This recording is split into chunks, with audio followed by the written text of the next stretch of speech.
지금부터 내가 해주는 얘기 들어주겠니? 할렐루야. 12월 3일 금요일 저녁 기도에 나오신 여러분을 진심으로 환영하고 축복합니다.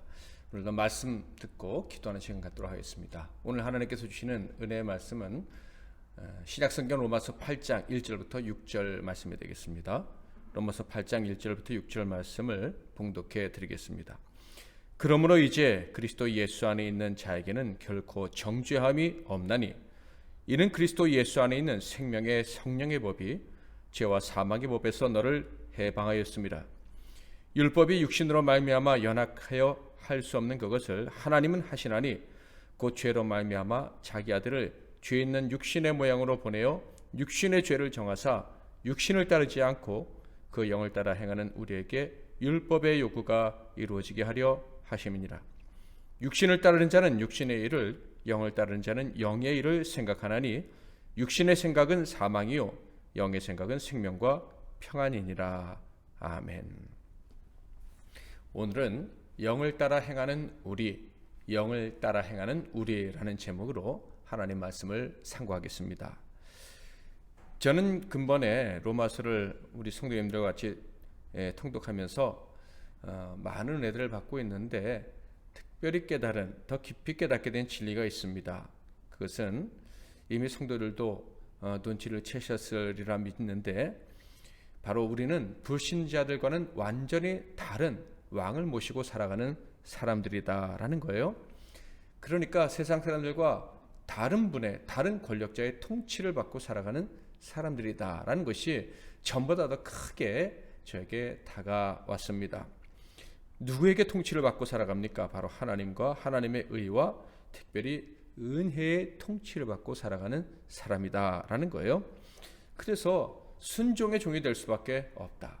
하나님께 복종하고 하나님께 순종해서 복을 받을 수밖에 없는 운명이다라는 것이 더욱더 크게 저에게 다가왔습니다. 세상의 모든 사람들은 자기보다 센 힘과 권력에 의해서 통치를 받고 살아가고 있습니다. 절대 부정하지 못할 거예요. 자기가 제일 똑똑하고 제일 강한 것 같아도 결국 더 힘센 사람이 있음을 깨닫게 되는 것이 인생입니다. 대부분의 사람들은 먼저 국가와 그 국가의 지도자들에게 지배를 받고 지금까지 살아왔고 또 지금도 그렇게 살아가고 있습니다. 또 가까운 사람에게도 통치를 받는데요. 어렸을 때는 부모님의 지배, 통치를 받고 성장하면서 친구들에게도 또 직장 상사나 동료들에게도 심지어 배우자에게도 통치를 받으며 살아가기까지 합니다. 자, 그런데 우리 하나님 말씀을 보면 이 모든 것보다 더 강력하게 우리를 통치하는 권력이 있다는 것을 발견하게 됩니다. 정신적이고 영적인 권력들인데 특별히 모든 사람들은요, 이 영적 권위자에게 지배를 받고 살아가고 있습니다. 어떤 사람은 절대 난 영적 세계를 인정하지 못하겠어 라고 주장하기도 하지만 결국 보이지 않는 이 영적인 힘에 의해서 사람들은 지배받고 살아가고 있습니다. 얼마 전에 어떤 젊은 부부가 창업을 해서 열심히 살아간다 하는 그런 영상을 본 적이 있는데요.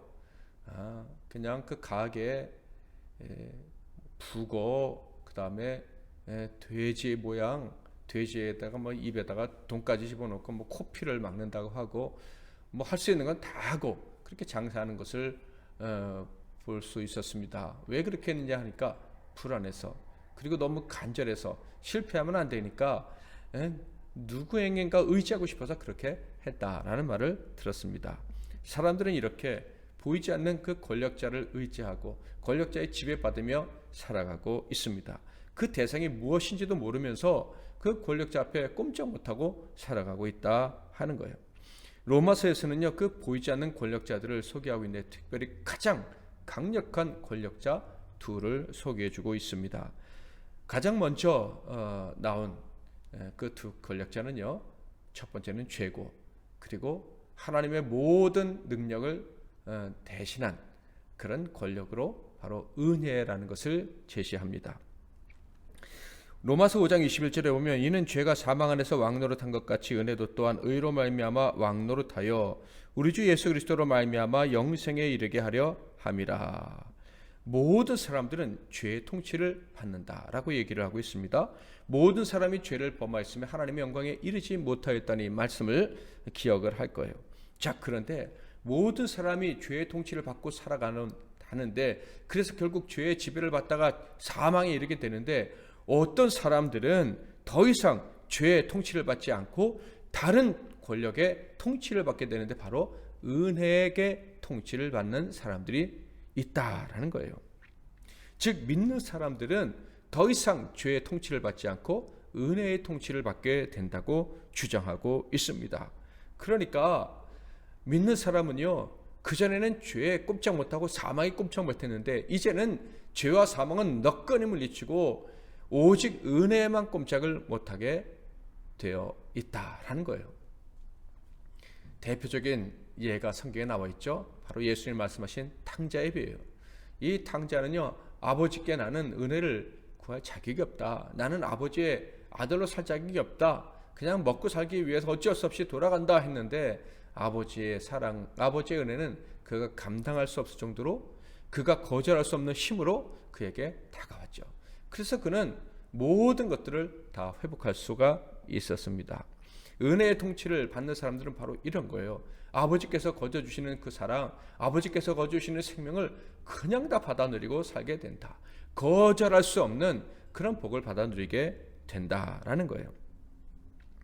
이 세상에 살아가는 평범한 시민들 중에 자기 나라에 권력 있는 사람을 무시할 사람이 과연 누가 있겠습니까? 절대 그럴 수 없을 거예요. 마찬가지로 하나님이 보내신 권력, 그 은혜, 그 막대한 힘의 통치를 받게 된 사람은요, 절대 거부할 수가 없는 거예요. 절대 그 은혜로부터 도망갈 수가 없다 하는 거예요. 불가항력적인 은혜가 우리에게, 믿는 자에게 주어진다. 얼마나 감사합니까?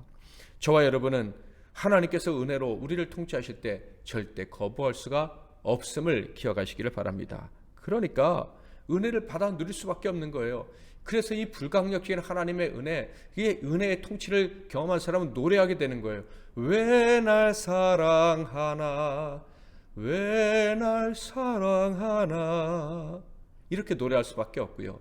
사도 바울은 또 이렇게 외칠 수밖에 없었습니다. 로마서 5장 8절, 우리가 아직 죄인 되었을 때 그리스도께서 우리를 위하여 죽으심으로 하나님께서 우리에 대한 자기의 사랑을 확증하셨느니라. 이어서 계속 얘기했죠. 우리가 원수 되었을 때에도 하나님이 우리를 사랑해 주셨다. 절대 거부할 수가 없다라고 고백하고 있는 거예요. 이렇게 막강한 권력인 은혜가 우리를 통치하게 되면 우리는 하나님의 놀라운 복들을 받아 누릴 수밖에 없는데, 그 중에 가장 큰 복이 무엇일까요? 로마서 3장 24절, 그리스도 예수 안에 있는 성령으로 말미암아 하나님의 은혜로 값없이 의롭다 하심을 얻은 자가 되었느니라. 아멘. 은혜가 우리를 통치하시면 우리는 그 은혜의 통치 가운데 들어갔다는 그 이유 때문에 하나님께, 그 거룩하신 하나님께 의롭다 하심을 받게 되는 거예요. 죄를 미워하시는 하나님, 죄는 절대 용서하지 않으시는 하나님께 너는 죄가 없구나 라는 그런 엄청난 복을 받게 된다. 죄가 없다고 말씀하시는 그 은총을 받아 누리게 된다라는 거예요. 은혜의 통치를 받게 되니 하나님께서 의롭다 해주시는 그런 기적 같은 은혜를 받게 될 뿐만 아니라 의로 세상을 다스리시는 하나님의 통치까지 받게 되는 거예요. 그러니까 완전한 다스림, 완전한 이끄심을 받고 살아가게 되는 거예요. 주야로 인도해 주시는 하나님을 경험하게 되는 거예요. 캄캄한 밤중에서도 빛으로 인도하시는 우리 하나님을 경험하고 살게 된다. 이것이 은혜를 왕으로, 주인으로 모시고 사는 사람들이 받아 누리게 되는 특권이다라는 것입니다. 은혜로 살게 되고, 즉 은혜의 통치를 받으며 살아가게 된 사람들, 은혜의 지배를 받는 사람들은요, 이렇게 하나님 앞에 설 자격을 얻습니다. 하나님을 두려워하지 않아도 된다는 거예요. 하나님을 당연히 두려워하고 경외하지만 하나님께서 심판을 내리실까 염려하지 않는다, 이런 거예요. 하나님의 심판을 받고 멸망당하는 일, 버림받는 일은 절대로 만날 수가 없는 거예요. 그러니 얼마나 복된 인생이 된 것입니까? 사도 바울은 바로 이 놀랍고도 감격스러운 운명을 받게 되었다. 이 놀라운 진리를 이렇게 표현했습니다. 1절 2절 그러므로 이제 그리스도 예수 안에 있는 자에게는 결코 정죄함이 없나니 이는 그리스도 예수 안에 있는 생명의 성령의 법이 죄와 사망의 법에서 너를 해방하였습니다. 예수 안에 있는 자, 곧 예수 그리스도를 주인으로 모신 자, 구원받은 자들, 예수를 영접한 사람들은 다 의로워졌다라는 말씀이에요. 절대로 과거처럼 죄인으로서 정죄받기 위해 심판대에 설 일이 없다. 심판대에 설 일이 없으니 유죄 판결을 받을 일도 없다. 우리를 낭떠러지에서 밀어버리려는 이 모든 위협, 그런 것들로부터 우리는 자유를 얻게 되었다라고 말씀합니다. 하나님의 진노하심으로 말미암은 어떤 저주에서도 우리는 자유함을 얻게 되었다. 완전히 해방을 받은 인생이 되었다라고 선언하고 있는 것입니다.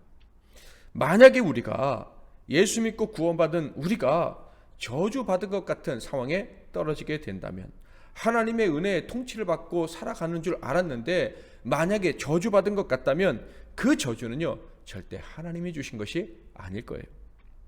하나님은요 은혜로 우리를 통치하시기 때문에 우리를 저주하실 이유가 하나도 없어요. 우리를 의롭다 하셨기 때문에 우리를 심판대에 세울 일도 전혀 없고, 심판의 결과 무시무시한 그런 사형 선고, 저주를 선고하실 수가 없는 거예요. 그러니 우리가 저주받은 상황에 처해졌다 할지라도 그것은 본질적으로 저주가 아니죠. 저주가 아니라 오히려 은혜가 역사하는 순간이 분명합니다. 당시에는 이해하기 어렵다 할지라도 이것은 저주가 아니었고 이것 역시도 은혜였구나 하는 것을 반드시 깨닫게 될 것이다 라는 말씀이에요. 저와 여러분 믿는 자에게는 은혜로 통치하심을 받는 자들은 저주든 화든 모든 것들, 그 모든 것들은 조금 있으면 다 복으로 바뀔 것입니다. 기쁨으로 바뀔 거예요. 모든 것이 합력해서 선을 이루신다는 그 말씀이 성취되는 것을 우리의 눈으로 확인하게 될 것입니다. 자, 그런데 2절 말씀을 보면 우리가 이렇게 자유를 누리는 것, 이렇게 해방된 기쁨을 가지고 살 수 있는 것은 생명의 성령의 법 때문이다 라고 말씀하고 있습니다. 예수 안에 있는 생명의 성령의 법이 우리를 죄와 사망의 법에서 심판과 저주에서 해방시켰다라고 말씀하고 있어요. 그러니까 예수 안에 있는 자들, 그들은요 은혜의 지배를 받을 뿐만 아니라 성령의 법으로 지배를 받는다라는 것도 알 수가 있어요. 자, 우리를 통치하시는 힘이 무엇입니까? 은혜죠. 하나님이고 하나님의 의입니다. 그런데 또 한 분이 우리를 통치하신답니다. 성령님이 우리를 통치하신답니다. 영으로 우리를 통치하신답니다. 삼위일체 하나님이 우리의 구원을 위해서 애쓰셨듯이 이 말씀을 보면 하나님의 의와 은혜와 성령님이 우리를 위해서, 우리의 구원을 위해서, 우리의 해방을 위해서, 우리의 행복을 위해서, 우리의 의롭다 하심을 위해서 일하신다. 완벽하게 협력해서 일하신다라는 것을 알 수가 있어요. 그러니까 오늘 로마서 8장의 성령의 법이 우리를 다스리신다, 우리를 통치하신다라는 말씀은 하나님이 정말 얼마나 완벽한 안전장치를 우리를 위해서, 우리의 구원을 위해서, 우리의 자유와 해방을 위해서 구비해 놓으셨는지 확인하게 해줍니다. 하나님은 우리가 얼마나 약한지 아십니다. 그래서 최대한 안심하게 하시려고 정말 멋지게 배려해 주시고 준비해 주셨다라는 것을 우리가 확인할 수가 있는 것이죠. 3절부터의 말씀을 보면 참으로 놀랍습니다. 3절 4절을 볼까요? 율법이 육신으로 말미암아 연약하여 할 수 없는 그것을 하나님은 아시나니 곧 죄로 말미암아 자기 아들을 죄 있는 육신의 모양으로 보내어 육신의 죄를 정하사 육신을 따르지 않고 그 영을 따라 행하는 우리에게 율법의 요구가 이루어지게 하려 하심이니라. 율법이 육신으로 말미암아 연약하여 할 수 없는 일을 하나님이 하신다라고 말씀하고 있습니다. 율법은 우리를 의롭게 할 수가 없고요, 우리를 자꾸 죄인이다, 우리를 부족하다 이렇게 지적하는 일만 해요. 그래서 우리에게 절대 자유와 해방을 주지 못합니다. 열등감과 죄책감만 안겨주는 거예요. 그래서 우리는 하나님을 믿지만 늘 힘들고 어렵고 두렵고 미래에 대한 소망을 잃어버리고 살아가는 거예요. 그런데 하나님은 하실 수 있으시랍니다. 율법이 통치할 때는 절대 우리에게 자유와 해방을 줄 수 없었지만 하나님이 통치하시면 자유와 해방을 주실 수 있다고 말씀을 하시는 거예요. 우리 스스로 노력해서 자유와 해방을 얻으려 한다면, 즉 율법을 지켜서 자유와 해방을 얻으려 한다면 절대 불가능하지만 하나님이 하시면, 하나님이 은혜로 우리를 다스리시면, 하나님이 영으로 우리를 통치하시면 자유와 해방이 가능하게 된다라는 거예요. 그러니까 하나님께서 우리를 통치하시면, 은혜와 성령이 우리를 통치하시게 되면 어떤 상황, 즉 우리의 의지가 너무 부족하고 심지어 우리가 죄악을 범해서 하나님 앞에 부끄러움을 느끼는 그런 상황에 처한다 할지라도 탕자처럼 정말 세상 욕심에 잠깐 속아서 하나님을 떠났다가 이제 돌아오면 기회가 있을까 라면서 두려워 떠는 그런 상황에 빠진다 할지라도 하나님은 반드시 우리를 해방시키시고 자유를 만끽하게 해주실 수 있다라는 거예요. 우리가 아무리 부족해도 하나님의 통치 안으로 들어올 수만 있다면, 성령의 통치를 받을 수만 있다면 우리는 자유와 행복을, 자유와 평안을 마음껏 누리며 살아갈 수 있다라는 말씀입니다. 5절 6절을 볼까요? 육신을 따르는 자는 육신의 일을, 영을 따르는 자는 영의 일을 생각하나니 육신의 생각은 사망이요 영의 생각은 생명과 평안이니라. 아주 놀라운 말씀입니다. 성령을 따르는 사람들은요 영의 생각을 할 수 있다고 합니다. 그 영의 생각을 할 수 있기에 결국 생명과 평안을 누릴 수 있다라고 말씀해 주고 있어요. 앞에서 우리는요 이미 확인했죠. 우리는 성령의 통치를 받을 수 있다고. 우리는 이미 성령의 통치를 받고 있으며 성령의 통치하심을 간절히 바라고 있습니다. 그래서 우리는요 우리가 모르는 사이에 영의 생각을 하면서 살아가는 거예요. 영을 따라가는 자, 영을 따라 행하는 자가 되었다 하는 거예요. 그래서 우리는 생명과 평안을 누릴 수가 있는 거예요. 자유와 해방을 만끽하며 살아갈 수가 있는 그런 복된 자가 이미 되었다라는 말씀입니다. 성경은 분명히 말합니다. 우리는 영을 따르는 자들이고 영의 일을 생각하며 살아가는 자들이라고 말씀해 주고 계십니다. 육의 일 곧 성령이 아닌 율법을 따르는 자들, 그들은 자유와 해방이 없지만 우리는 성령의 통치를 받아 영의 생각을 하기 때문에 언제나 자유와 해방을 누리고 있다, 그럴 자격이 있다라고 말씀을 하고 계시는 거예요. 자, 이렇게 주님이 말씀하시지만 다음과 같이 질문하시는 분도 분명히 계실 거예요. 나는 생명과 평안을 누리고 있는가? 그럴 자격이 있는가? 또한 내가 생명과 평안을 누릴 수 있으려면 영의 생각으로 살아야 하는데 나는 과연 영의 생각을 가지고 살아갈 수가 있을까? 뭐 이런 질문들을 할 수가 있어요. 이런 질문들에 대해서 사도 바울은요 너무나도 친절하고 확실하게 대답을 주고 있습니다. 이것만 보더라도 저는요 성경은 정말 성령이 감동해서 기록된 책이구나, 정말 우리의 질문에 대한 확실한 답을 어떻게 이렇게 미리 준비하셨는가 라고 생각하면서 하나님의 책이다, 성령의 책이다 라고 확신하게 됩니다. 뿐만 아니라 이렇게 기록한 것을 볼 때 바울 역시 영을 따라 행하는 사람이었구나 라는 것도 확신할 수가 있게 됩니다. 자, 그렇다면 먼저 내가 생명과 평안을 누리고 있는 사람인지 어떻게 알 수 있는지에 대해서 살펴볼까요? 7절 8절 육신의 생각은 하나님과 원수가 되나니 이는 하나님의 법에 굴복하지 아니할 뿐 아니라 할 수도 없습니다. 육신에 있는 자들은 하나님을 기쁘시게 할 수 없느니라. 여러분 답을 발견하셨습니까? 하나님께서 주신 답은 이것입니다. 만약 너희가 영의 생각을 하는 사람이 아니었다면 이미 하나님과 원수가 되었을 것이다. 당연히 하나님께 굴복할 생각도 없을 것이고 하나님을 기쁘시게 할 마음도 없을 것이고 하나님을 기쁘시게 할 수도 없다라고 말씀을 하십니다. 자, 그런데 지금 너희는 어떠하냐? 복종하기를 원치 않느냐? 하나님을 기쁘시게 해드리고 싶은 마음이 있지 않느냐? 그렇지 않느냐? 그렇다면 너희는 이미 영의 생각을 하는 사람이고 그래서 이미 평안과 생명을 누릴 자격이 있고 그것을 너희들도 모르는 사이에 이미 누리고 있다라고 말씀을 하시는 거예요. 정말 그럴까요? 생명과 평안이 어떤 것인지를 확인하면 그렇구나 라고 여러분 인정할 수 있을 거예요. 생명과 평안이 무엇입니까? 하나님의 자녀가 되는 것을 바로 생명을 얻었다라고 말할 수가 있고요. 또 하나님과 적극적인 교제를 나누고 있다라는 것을 바로 평안이다라고 말할 수가 있는 거예요. 여러분은 하나님을 아버지라고 부르고 계시지 않습니까? 그리고 하나님과 교제하며 살아가고 또 하나님과 교제하고 살아가려고 애를 쓰고 있지 않습니까? 그렇다면요, 생명과 평안을 이미 누리고 있는 거예요. 성령의 통치를 받아서 영의 생각을 하는 사람은요, 이미 생명과 평안을 누리고 있는 사람임을 믿으시기를 바랍니다. 하나님과 교제하며 그 뜻을 따르려는 것만으로도 우리는요, 마귀가 건드릴 수 없는 인생이 되었다라는 것을 믿어야 하는 거예요. 인정을 해야 하는 거예요. 절대 심판을 받거나 저주받을 일이 없는 운명이 되었음을 깨달아야 하는 것입니다. 여기서 두 번째 질문, 나는 어떻게 영의 생각을 할 수 있을까? 내 삶에도 그게 가능할까?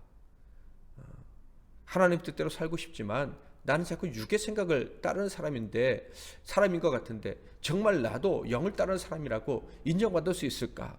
이 질문에 대한 분명한 대답이 9절부터 11절에 기록되어져 있습니다. 만일 너희 속에 하나님의 영이 거하시면 너희가 육신에 있지 아니하고 영에 있나니 누구든지 그리스도의 영이 없으면 그리스도의 사람이 아니라 또 그리스도께서 너희 안에 계시면 몸은 죄로 말미암아 죽은 것이나 영은 의로 말미암아 살아있는 것이니라. 예수를 죽은 자 가운데서 살리신 이의 영이 너희 안에 거하시면 그리스도 예수를 죽은 자 가운데서 살리신 이가 너희 안에 거하시는 그의 영으로 말미암아 너희 죽을 몸도 살리시리라. 여러분 발견하셨습니까? 9절에서는 우리 안에 성령님이 계시고 10절에서는 우리 안에 예수 그리스도께서 계시고 11절에는 하나님이 계신다라고 말씀하고 계십니다. 그러니까 우리 안에 성부, 성자, 성령님이 계시다는 거예요. 그분은 어떤 분들입니까? 왕이에요. 우리를 다스리시는 분이에요. 우리의 운명 당연히 다스리시고 책임지시고 심지어 우리의 생각까지 책임져 주시는 분이십니다. 우리의 모든 전인의 권위자예요. 통치하시는 분이에요. 그러니 그분이 우리를 도우시면 당연히 영의 생각을 할 수밖에 없는 것입니다. 이것은요, 예수님이 약속해 주신 그대로입니다. 요한복음 14장 20절, 그날에는 내가 아버지 안에 너희가 내 안에 내가 너희 안에 있는 것을 너희가 알리라. 예수님께서 약속하셨습니다. 내가 부활하게 되면 하나님이 너희 안에, 너희가 하나님 안에, 내가 너희 안에, 너희가 내 안에 있을 것이다 라고 약속을 해주셨어요. 심지어 예수님은 성령님도 너희들 안에 계실 것이다 라는 약속도 주셨어요. 요한복음 14장 16절 17절, 내가 아버지께 구하겠으니 그가 또 다른 보혜사를 너희에게 주사 영원토록 너희와 함께 있게 하리니 그는 진리의 영이라. 세상은 능히 그를 받지 못하나니 이는 그를 보지도 못하고 알지도 못함이라. 그러나 너희는 그를 아나니 그는 너희와 함께 거하시며 또 너희 속에 계시겠습니다. 아멘. 성령님이 우리 안에 계실 것이다 라고 약속해 주셨습니다. 자, 여기서 우리는 오늘 로마서 8장을 통해 배운 진리를 정리를 해야겠습니다. 확실하게 정리하고 넘어갈 수 있기를 바랍니다. 예수를 믿고 구원 얻고 신자가 되었다는 것은요, 정말 놀라운 사건입니다. 이것은요, 우리의 주인이 영원히 바뀌어버린 절대절명의 사건입니다. 우리의 주인이 더 이상 죄와 사망이 될 수 없게 만들어버린 사건입니다. 자, 주인이 바뀌었는데 누가 바뀌었습니까? 성부, 성자, 성령님이 우리의 주인이 되셨어요. 그래서 우리의 생각마저 하나님이 기뻐하시는 영의 생각을 하게 되었습니다. 하나님과 교제하면서 질문하면서 뜻을 구하며 살아가는 것이 행복한 영을 따라가는 사람이 되었다라는 거예요. 이런 삶의 방식을 갖게 된 순간 우리는 정말 놀라운 체험들을 하며 살아가게 됩니다. 야, 나에게는 언제나 은혜가 역사하는구나. 성부, 성자, 성령님이 내 안에 계시니 은혜가 나의 왕이구나. 은혜가 나를 이끌어가는구나. 은혜가 내 삶을 지배하는구나 라는 것도 깨닫게 되는 거예요. 하나님이 언제나 나를 의롭게 보시고 내게 은혜를 주시는구나. 내가 혹시 죄를 지어 위축될 때에도 아버지께 가기만 하면, 아버지 품에 나아가기만 하면 받아주시고 복을 주시는구나. 깨끗하다 하시고 걱정 말라 하시는구나. 예수를 믿는 순간 우리는 이런 인생으로 바뀌어버린 거예요. 이 사실을 분명히 확신한다면, 인정한다면 어떻게 될까요? 자기 자신을 영의 사람으로 인정해야 됩니다. 나는 영을 따라 행하는 사람이다 라고 믿어야 됩니다. 여전히 불순종의 모습들이 나타날 때가 있지만 그럼에도 불구하고 나는 영을 따라 살아가는 사람, 순종의 사람이 되었다라고 믿어야 되고, 이것이 나의 운명이라고 생각하고 어떻게 하면 더 순종할까 애를 써야 할 것입니다. 또한 이런 열정이 내 안에 있다면 내 안에 계신 삼위 하나님이 언제나 영의 생각을 가지고 살아가도록 도와주실 것 역시 믿어야 하는 거예요. 언제나 하나님과 교제하며 평안을 누리며 살아가게 될 것을 의심하지 말아야 되는 거예요. 당연히 하나님과 교제하며 살아가니 하나님께 무엇인지 구하기만 하면 응답받으며 살아가게 될 것도 믿어야 하는 거예요. 만약 이러한 말씀들을 들었음에도 불구하고, 이런 확실한 진리를 들었음에도 불구하고 의심하는 자가 있을까요? 사도 바울은 역시 그런 자가 있을 수밖에 없다는 것도 아시고 이런 말씀까지 들려줍니다. 로마서 8장 14절 15절. 무릇 하나님의 영으로 인도함을 받는 사람은 곧 하나님의 아들이라. 너희는 다시 무소하는 종의 영을 받지 아니하고 양자 영을 받았으므로 우리가 아빠 아버지라고 부르짖느니라. 예수 믿는 너희들은 무소하는 영을 받은 사람이 아니야. 성령을 받은 사람이야. 종의 영이 아니라 하나님을 아버지라고 부를 수 있는 양자 영을 받은 사람이야. 그래서 그들에게는 특징이 나타나지. 너희들에게는 특징이 나타나지. 바로 하나님을 아빠 아버지라고 부를 수 있다는 거예요. 아빠 아버지라고 부를 때 어떻게 부른다고? 부르짖으며 부른다. 이렇게 사도 바울은 이야기합니다. 이게 무슨 말입니까? 하나님을 아주 가깝게 여기며 찾을 수가 있고, 특별히 정말 어려울 때, 정말 죽을 것 같을 때는 더 아버지를 가까이 할 수 있다라는 얘기예요. 아빠 도와주세요 이렇게 한다는 거예요.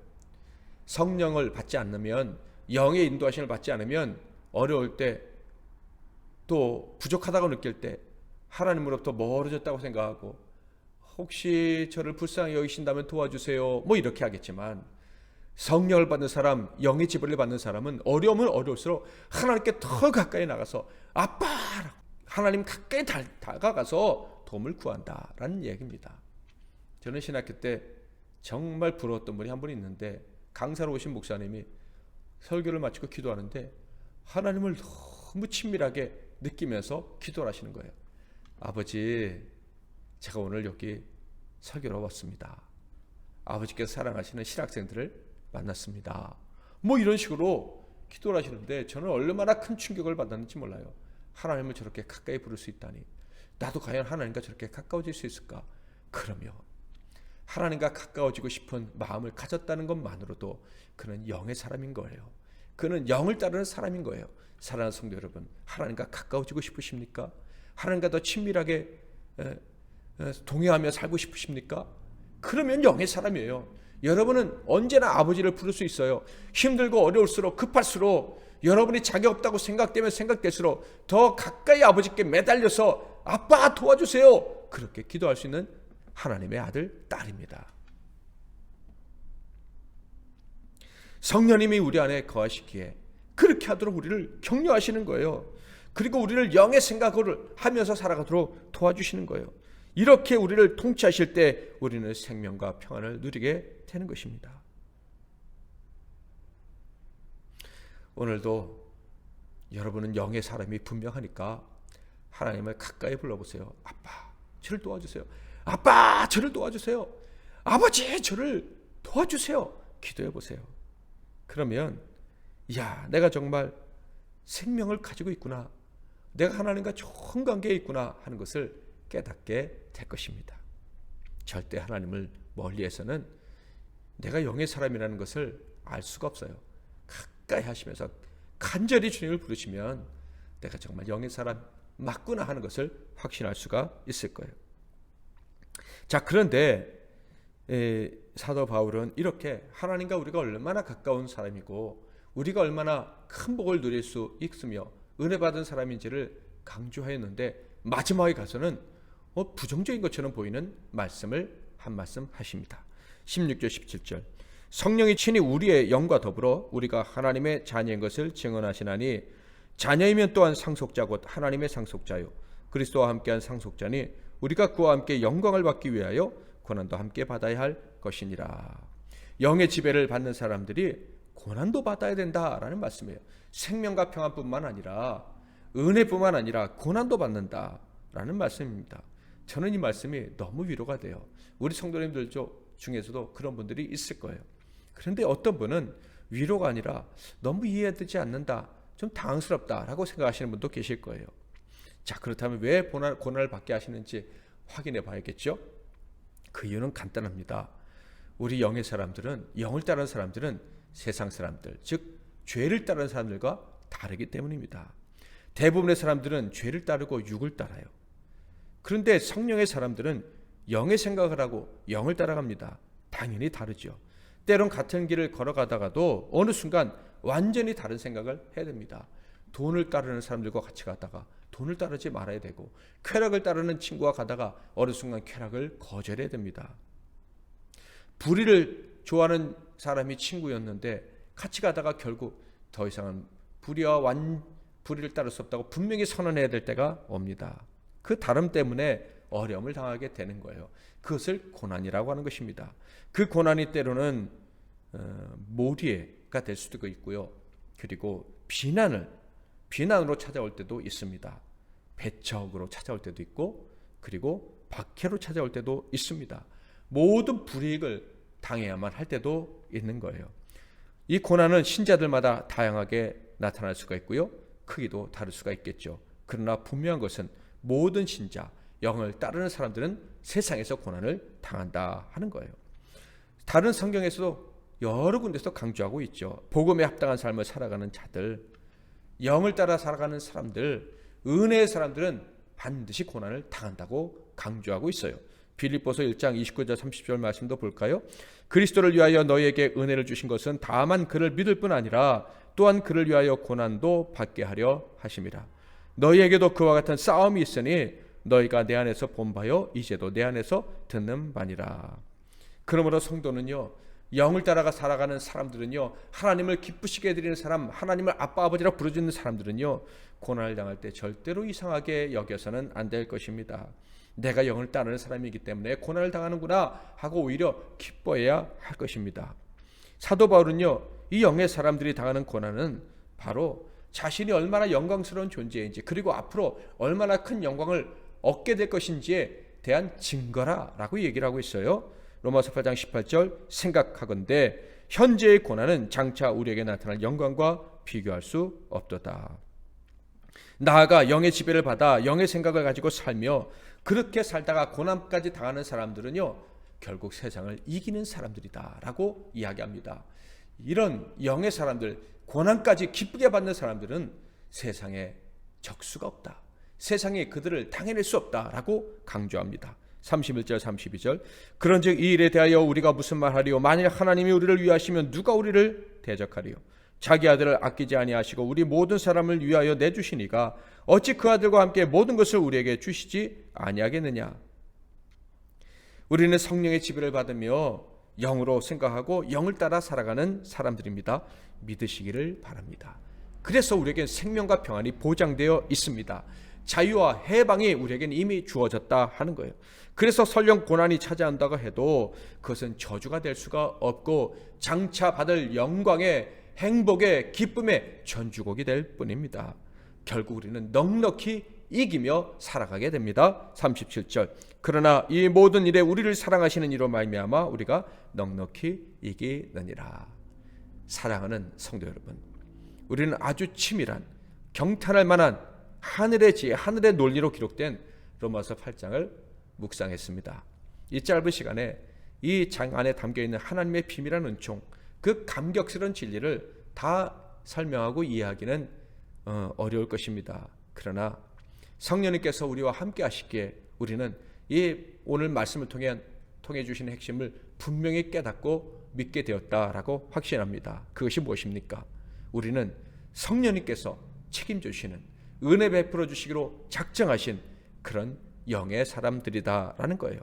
그래서 그 성령의 도우심으로 영을 따라 살아갈 수밖에 없는 사람들, 하나님을 아빠 아버지라고 부르면서 하나님을 기쁘시게 해드리면서 살아가는 사람들이다라는 거예요. 그렇게 살아가다가 고난을 당한다 할지라도 우리는 세상에 결코 지지 않고 패배하지 않고 승리할 수밖에 없는 복된 사람들이다라는 거예요. 세상은 절대 우리를 이길 수가 없고요. 세상이 혹시 우리를 이길 것 같은 때가 온다면 아빠 아버지라고 부르짖기만 하면 모든 문제가 해결되는 그런 보장을 받은 사람들이 바로 저와 여러분이다 하는 거예요. 성부, 성자, 성령 하나님은요, 말로 할 수 없는 사랑과 지혜로 우리를 자녀 삼아 주셨습니다.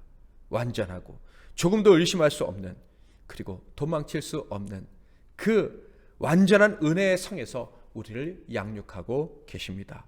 이 사실을 확실히 믿고 살아갈 수 있기를 바랍니다. 이 믿음 가운데 우리의 남은 인생, 영의 생각 가운데 영을 따라 살아가게 될 것입니다. 조금도 의심하지 않는다면, 우리가 영으로 살아가게 될 것을 조금도 의심하지 않는다면 우리의 미래를 걱정할 이유는 하나도 없을 것입니다. 하나님의 사랑을 찬양하겠습니다. 주만 바라볼지라. 하나님의 사랑을 사모하는 자, 하나님의 평안을 바라보는 자, 너의 모든 것 창조하신 우리 주님이 너를 얼마나 사랑하시는지 하나님께 찬양과 경배하는 자, 하나님의 선하심을 닮아가는 자, 너의 모든 것 창조하신 우리 주님이 너를 자녀 삼으셨네. 하나님 사랑의 눈으로 너를 어느 때나 바라보시고 하나님 인자한 귀로서 언제나 너에게 기울이시니 어두움에 밝은 빛을 비춰주시고 너의 작은 신음에도 응답하시니 너는 어느 곳에 있든지 주를 향하고 주만 바라볼지라. 주만 바라볼지라.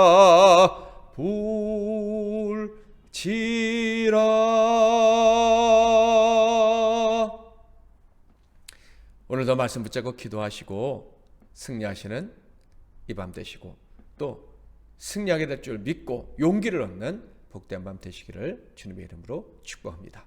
제가 먼저 잠깐 기도하겠습니다.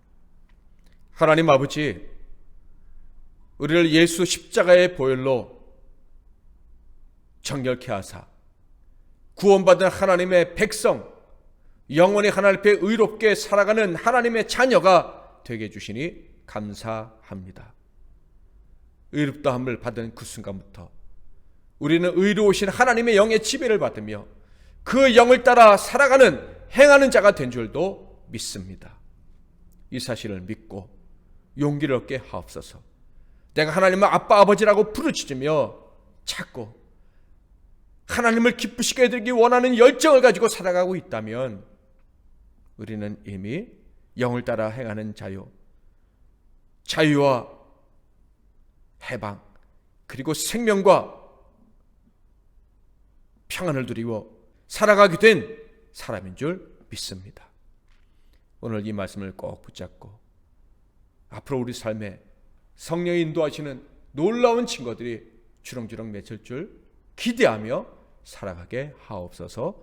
오늘도 하나님을 아빠 아버지라고 가까이 부르면서 기도할 때 하나님 아버지 다 응답해 주시옵소서. 예수 그리스도의 이름으로 기도하옵나이다. 아멘.